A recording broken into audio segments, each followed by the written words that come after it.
ദിനവൃത്താന്തം 2-ാം പുസ്തകം അധ്യായം 29. ദൈവമേ, നിന്റെ വേദപ്രമാണത്തിൽ അടങ്ങിയിരിക്കുന്ന അത്ഭുത കാര്യങ്ങളെ കാണുവാൻ എൻ്റെ ഉൾക്കണ്ണുകളെ പ്രകാശിപ്പിക്കണമേ. ആമീൻ. 25-ാം വയസ്സിൽ വാഴ്ച തുടങ്ങി 29 സംവത്സരം യെരൂശലേമിൽ വാണു. അവൻ്റെ അമ്മയ്ക്ക് അബീയ എന്നു പേർ. അവൾ സക്കറിയായുടെ മകൾ ആയിരുന്നു. അവൻ തൻ്റെ പിതാവായ ദാവീദ് ചെയ്തതുപോലെ കർത്താവിന് പ്രസാദമായവ ചെയ്തു. അവൻ തൻ്റെ വാഴ്ചയുടെ 1-ാം ആണ്ടിൽ 1-ാം മാസത്തിൽ ദൈവാലയത്തിൻ്റെ വാതിലുകൾ തുറന്നു അറ്റകുറ്റം തീർത്തു. അവൻ പുരോഹിതന്മാരെയും ലേവ്യരെയും വരുത്തി കിഴക്കേ വിശാല സ്ഥലത്ത് ഒന്നിച്ചുകൂട്ടി അവരോട് പറഞ്ഞതെന്തെന്നാൽ, ലേവ്യരേ, എൻ്റെ വാക്ക് കേൾപ്പിൻ. ഇപ്പോൾ നിങ്ങളെ തന്നെ ശുദ്ധീകരിച്ച് നിങ്ങളുടെ പിതാക്കന്മാരുടെ ദൈവമായ കർത്താവിൻ്റെ ആലയത്തെയും ശുദ്ധീകരിച്ച് നിങ്ങളുടെ ഹൃദയങ്ങളിൽ നിന്ന് മലിനത നീക്കിക്കളവിൻ. നമ്മുടെ പിതാക്കന്മാർ അകൃത്യം ചെയ്തു, നമ്മുടെ പിതാവായ കർത്താവിന് അനിഷ്ടമായവ പ്രവർത്തിച്ചു. അവനെ ഉപേക്ഷിക്കുകയും ദൈവത്തിൻ്റെ നിവാസത്തിങ്കൽ നിന്ന് മുഖം തിരിച്ച് അതിന് പുറം കാട്ടുകയും ചെയ്തു. അവർ മണ്ഡപത്തിൻ്റെ വാതിലുകൾ അടച്ചു, വിളക്ക് കെടുത്തി വിശുദ്ധ മന്ദിരത്തിൽ ഇസ്രായേലിൻ്റെ ദൈവത്തിന് ധൂപം അർപ്പിക്കാതെയും ഹോമയാഗം കഴിക്കാതെയും ഇരുന്നു. അതുകൊണ്ട് ദൈവകോപം യഹൂദയുടെയും യെരൂശലേമിൻ്റെയും മേൽ വന്നു. നിങ്ങൾ സ്വന്തം കണ്ണാൽ കാണുന്നത് പോലെ അവൻ അവരെ ശാപത്തിനും പരിഭ്രമത്തിനും പരിഹാസത്തിനും പാത്രമാക്കി തീർത്തിരിക്കുന്നു. നമ്മുടെ പിതാക്കന്മാർ വാളിനാൽ വീഴുകയും നമ്മുടെ പുത്രന്മാരും പുത്രിമാരും നമ്മുടെ ഭാര്യമാരും ഇതു നിമിത്തം പ്രവാസത്തിലാകുകയും ചെയ്തിരിക്കുന്നു. ഇപ്പോൾ ഇസ്രായേലിൻ്റെ ദൈവമായ കർത്താവിൻ്റെ ഉഗ്രകോപം നമ്മെ വിട്ടുമാറേണ്ടതിന് അവനോടൊരു നിയമം ചെയ്യുവാൻ ഞാൻ കാക്ഷിക്കുന്നു. എൻ്റെ മക്കളെ, ഇപ്പോൾ ഉപേക്ഷ കാണിക്കരുത്. തന്നെ ശുശ്രൂഷിക്കുവാൻ തൻ്റെ സന്നിധിയിൽ നിൽക്കുവാനും തനിക്ക് ശുശ്രൂഷക്കാരായി ധൂപം അർപ്പിക്കുവാനും ദൈവം നിങ്ങളെ തിരഞ്ഞെടുത്തിരിക്കുന്നു.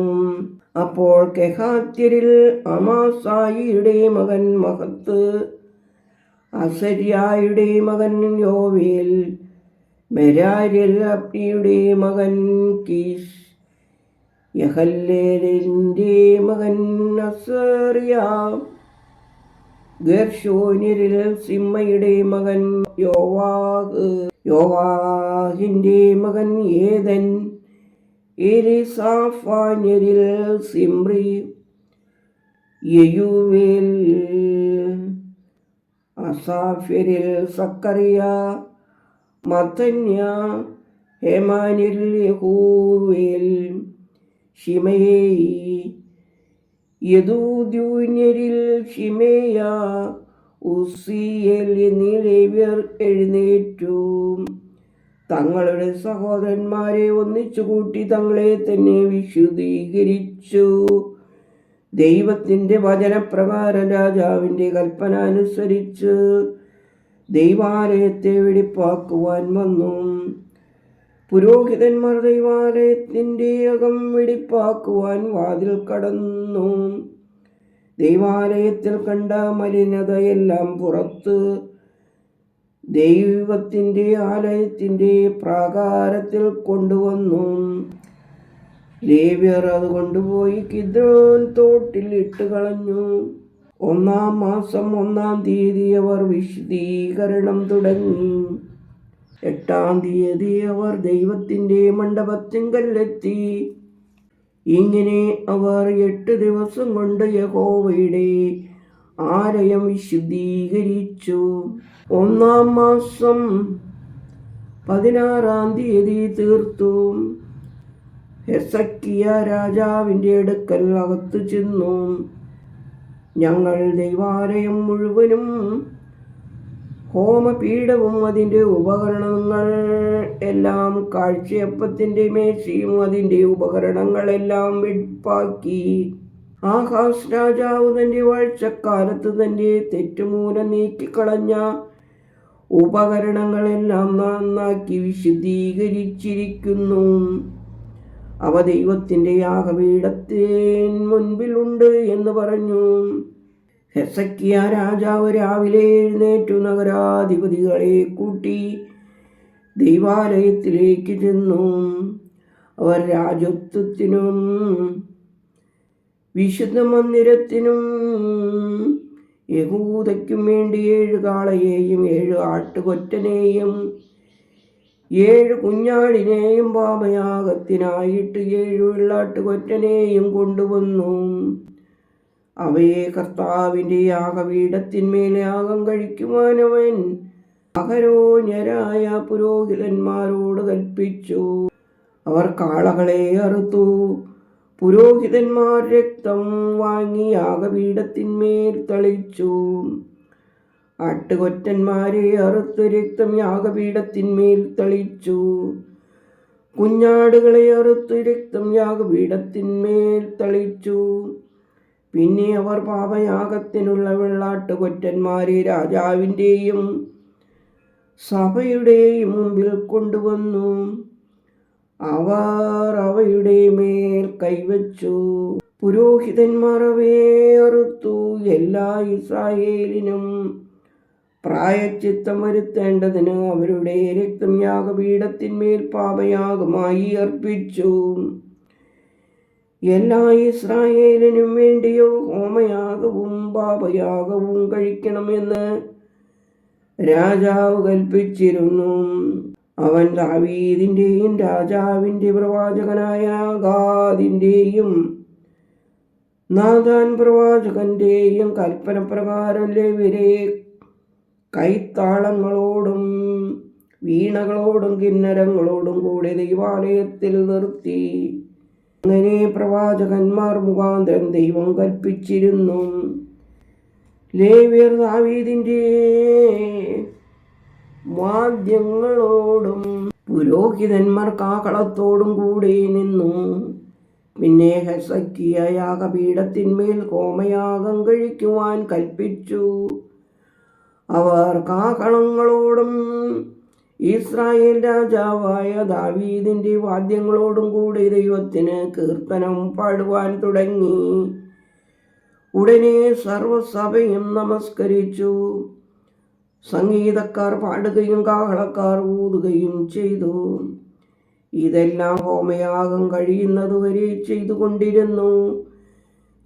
യാഗം കഴിച്ചു തീർന്നപ്പോൾ രാജാവും കൂടെ ഉണ്ടായിരുന്ന എല്ലാവരും മുട്ടുകുത്തി നമസ്കരിച്ചു. പിന്നെ ഹെസക്കിയ രാജാവും പ്രഭുക്കന്മാരും ലേവ്യരോടും ദാവീദിൻ്റെയും ആസാഫ് പ്രവാചകന്റെയും വചനങ്ങളാൽ ദൈവത്തിന് സ്തോത്രം ചെയ്യുവാൻ കൽപ്പിച്ചു. അവർ സന്തോഷത്തോടെ സ്തോത്രം ചെയ്തു തലകുനിച്ചു നമസ്കരിച്ചു.